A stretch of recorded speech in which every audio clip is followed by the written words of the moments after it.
aka my girlfriend. Wonderful chef, come on. Is Sam baptized? I mean, it's nervous being I've been on a cooking show before, you know? That's what I thought butterfly meant, I guess. What's butterfly mean? So here we are, we're making dinner at the Lara Gruden household. And yeah, we're having certified Piedmontese beef. And you get to see the sides with potatoes, with onions and asparagus. And we're just showing you the whole process while catching up. So you're probably gonna get hungry watching us make it. I'm making asparagus and potatoes. And you're the potato master? I am. So my secret potato is not really a secret, it's just an easy way to make. I basically cut them like French fries, steam them for a little bit, then put a little bit of oil, salt, pepper, garlic salt most of the time, but this time we're gonna put a little onion, and then fry them. So this is called Captain Rick's, actually. It's actually a guy, it's my homestay in St. George, and he's a firefighter, and he makes this steak rub, so it's just super good on everything. It's one of my favorite rubs I've ever gotten, actually. Either right before, or you gotta do it more than an hour to let it seep into the beef. So that's actually a new trick I've just learned recently since working with. Oh, we probably barbecue 4 times a week, I'd say. Usually the red meat twice a week we try and do, and then chicken once a week on here, and then sometimes like either chicken sausage or bratwurst, something like that. I still actually have to butterfly it because Laura likes her meat butterflied, and then she likes it more well cooked. I mean, it's nervous being on a, chef show. I've never been on a cooking show before, I mean, I get enough critique about how to ride my bike, and I'm pretty darn good at riding my bike. You're a wonderful chef, come on. Okay, so you didn't butterfly that, you cut it in half. Oh, that's what I thought butterfly meant, I guess. What's butterfly mean? Yeah. I was educated in cooking school wrong, aka my girlfriend.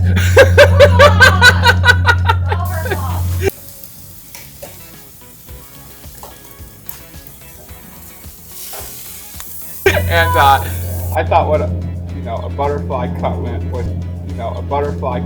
was, cutting it directly down the center, like in half, longitudinally still. But technically, I just learned you're supposed to leave a little bit. So actually, cooking it would be the same, but then eating it would be a little different because then you could still fold it up and you'd get a little bit more of the juices. Lessons that you learned in 2022 that you're going to adapt in 2023? Yeah, I mean, I think I learned a lot of lessons that maybe could have been somewhat easy to learn, but I'm an experiential learner, and I guess I had to learn by making some mistakes. I think a big lesson was just like being a little bit more patient, and I learned a lot that luck plays a role in life and in racing, and sometimes you're dealt with bad luck, whether that was a bike crash in May, being hit by a car, or some unfortunate penalties. But then the problem was how I dealt with them. I think was like I then wanted to like be that bull charging after the red flag, and instead of maybe taking a minute to calm down and regroup, it was like I just wanted to charge more. And so here I'm particularly talking about, well, actually in both instances, in May I got hit by the car, and then like to build my confidence, I then sort of over pushed myself, and then found myself a bit overtrained, and then led to another bad race there at Challenge Roth. So I allowed one negative consequence to then actually have more negative consequences than it should have had. And so this year I'm trying to be like more cautious and just more patient with the process, and forgiving myself when things don't go totally right. And then I think the other big lesson is like really learning that, the season is long, especially nowadays. It goes from beginning of March till middle of December. And so like you got to decide when to spend those matches. I race too much, and yeah, just knowing like, okay, where is it that I really want to be my best, and knowing that I can't be at my best all the time, and that's 100% completely okay.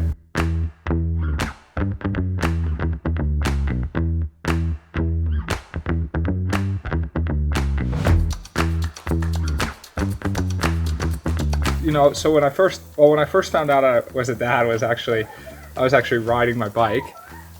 I was like 5 days out from Indian Wells, believe it or not, doing kind of my last workout, listening to music with my AirPods in, and I get this text from Lara, and Siri reads it to me, and it goes, "Babe, I think I'm pregnant."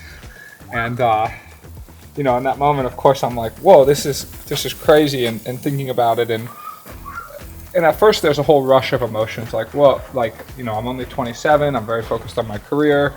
Am I ready for this? Am I able to tackle this responsibility?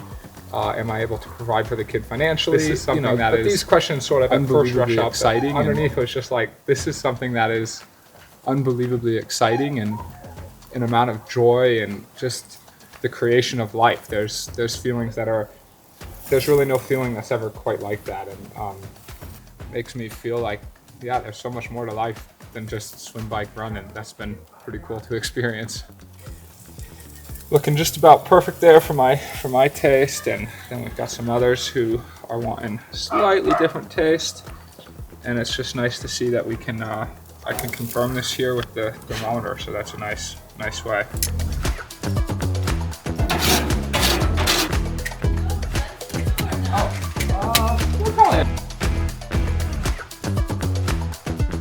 Yeah, so some of this stuff is still kind of to be determined a little bit, but last year I went to Europe, I traveled a lot, and this year mostly I'm kind of doubling down on the American scene again, and going back to a lot of my favorite races, whether that be 70.3 Boulder back in my hometown, or Ironman Coeur d'Alene, and connecting with my original and biggest fan base, as well as minimizing travel so I can be at home, I can be, a dad as much as possible, not just once the baby comes, but here in the process with the pregnancy.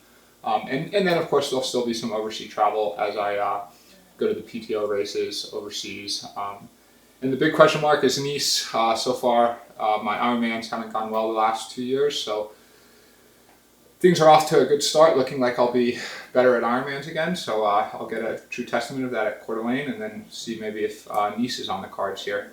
I've been reflecting a lot on my process and decision to skip Kona last year, but the whole process with Kona began even before that. I actually qualified for Kona back in 2019 at Louisville, so I know at Chattanooga 2019, 2 weeks before Kona I qualified, and then it got canceled, and then I went to St. George with that original slot, and then last year I decided to focus on 70.3 Worlds in St. George because I liked the course and I thought I had a great odds, and then of course at the time I thought, okay, Kona 2023, that's my big focus. I was pretty excited about it, and so having it canceled, it's made me a little confused about what I want to accomplish, I guess, and I don't want to say I regret anything. I think had St. George gone the way I wanted, I would have probably been happy. But now I've been hit with a double fist punch, because St. George then went horrible for me, and then Kona got canceled. So it's looking like I made a really bad choice. But I think I set myself up for success last year. It just didn't plan out that way. So what did you think when you were pregnant? I don't know. A lot of mixed emotions, to be honest. Mindset is shifting, and I'm making peace with being on the sideline this year, and growing a human and supporting Sam, and it's just kind of different. But my mom's over the moon. Every day she's like, "Is your stomach bigger?" I'm like, "No." Ooh, the unveiling.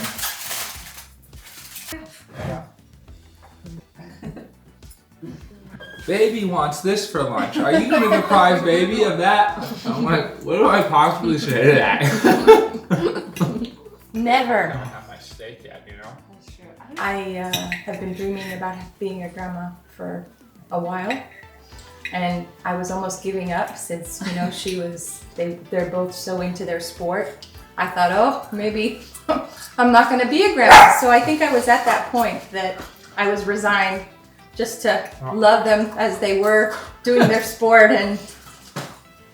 But when they told me, I cried and laughed. I was so happy. My husband, over the moon. We're just thrilled. And my father, who is 92 years old, he is thrilled. He asks me every day how she's doing, and he can't wait to be a great-grandfather.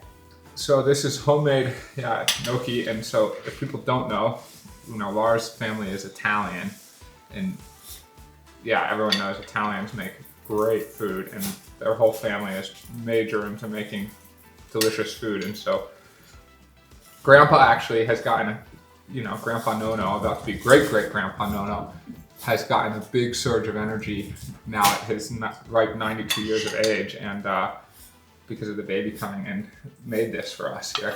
And it's probably the best. I mean, you guys in the camera can't eat it, but it is definitely the best gnocchi I've ever had in my life. We met at the U of A pool. Swimming pool. Yeah, the swimming University pool. of Arizona. And he was like playing with all these rubber bands and the swim warm Also up. one of the swim cords. But he didn't really look like he knew what he was doing. And then I went up to him. She had her pickup line. Yeah, so I had seen like on Strava, he was talking smack to Lionel about not Kit Peak. He had went and gotten a Kit Peak KOM. Okay. But he didn't drove do it out, from the house. and he then didn't ride his bike down. So I just commented, it doesn't count unless if you ride your bike out there with a winky face. Yeah, and I was like, are you the guy who said this? And he was like, yeah. And then we would swim together, and I don't know, we just became friends. Yeah, we were just friends for like years. Oh yeah, she still doesn't know how long we've been together. No, that's not true. No, in Boulder we became boyfriend and girlfriend. The day where it's like the longest day of the year. Yeah, the summer solstice. Yes. What day of the year is that? Is it the 26th? Oh, you gotta put in your final answer when we start dating. For slow test. Come on! I'm pregnant. My brain doesn't work Which all day? the You time. have to put in the answer in. The 26th. You're off. 21st. Okay, 21st. There you go. Is it? Yes, the 21st. Okay, I knew it. Yeah. Who asked who? You asked me. I asked her. And then I stalled a little bit. She stalled and wanted to give me a hard time. I was like, For no, a couple I don't. She goes, minutes. no, I don't think so. No, I did Or not. something like that. You said did something not. like, I was like, oh. She said, I'm going to have to think about it. No, I I was didn't. like, what? Ridiculous. But no, and come on. I was like, yes. We get scared with big questions like that. Yeah, I do. There's been some talk of another big question, Yeah. but she put a big stop sign in front of I it. did not! Making me look so bad. I mean, that's what happened.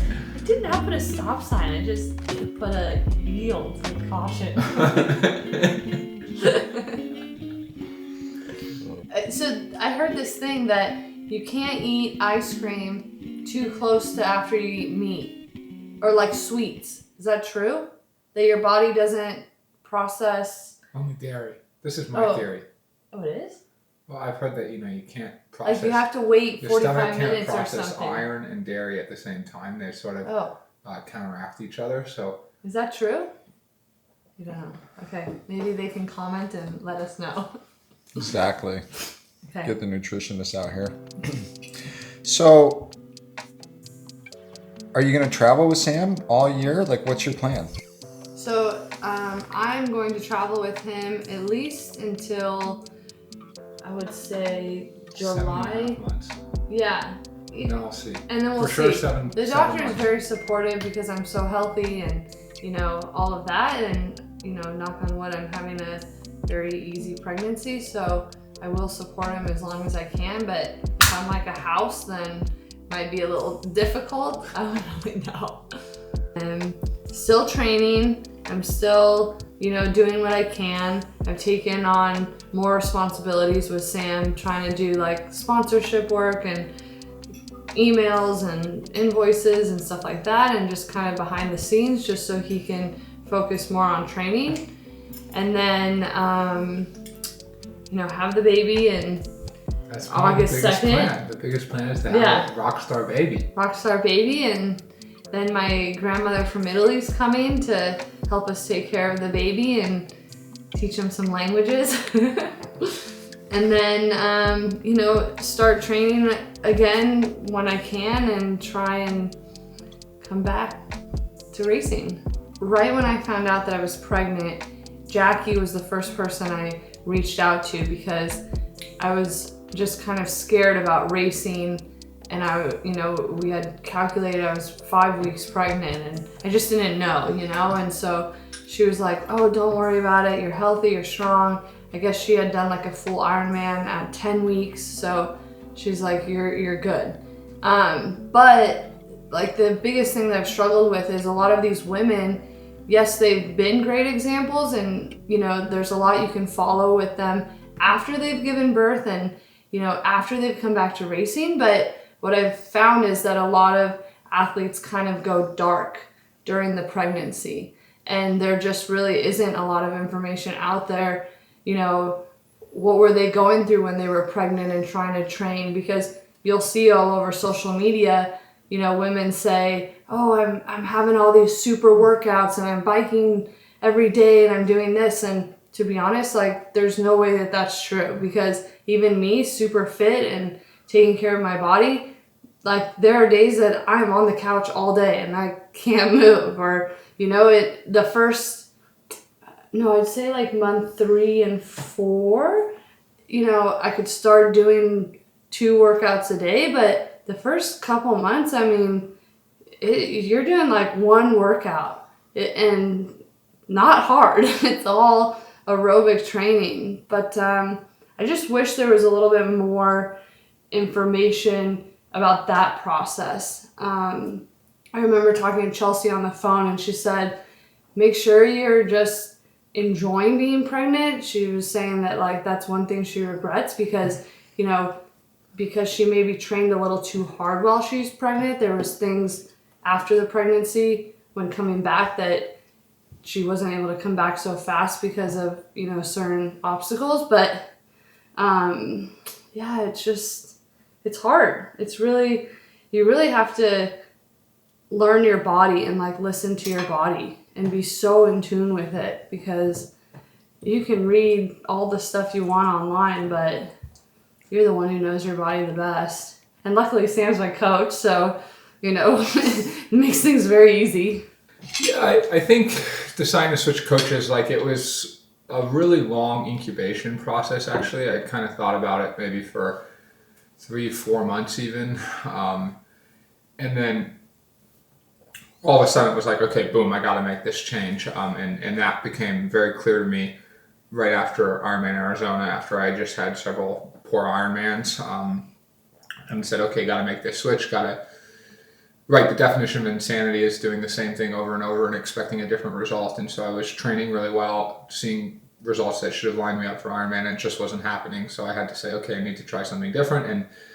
And also it's been great because the changes I was looking for were to just be like more efficient. Like, triathlon's a funny sport where I sort of was a workaholic. Like, I viewed it like, oh, the more I can train, the better. Well, you know, usually with most jobs, you want to work as little as possible and still accomplish the job that you want to accomplish. And now I'd say that's a little bit more the job that how I'm pursuing it. I want to train as little as I can while being the absolute best that I can. And of course that still demands a lot of training, but I don't just train just for training's sake anymore. I think what's really hard about being a professional triathlete is just the uncertainty of like the future.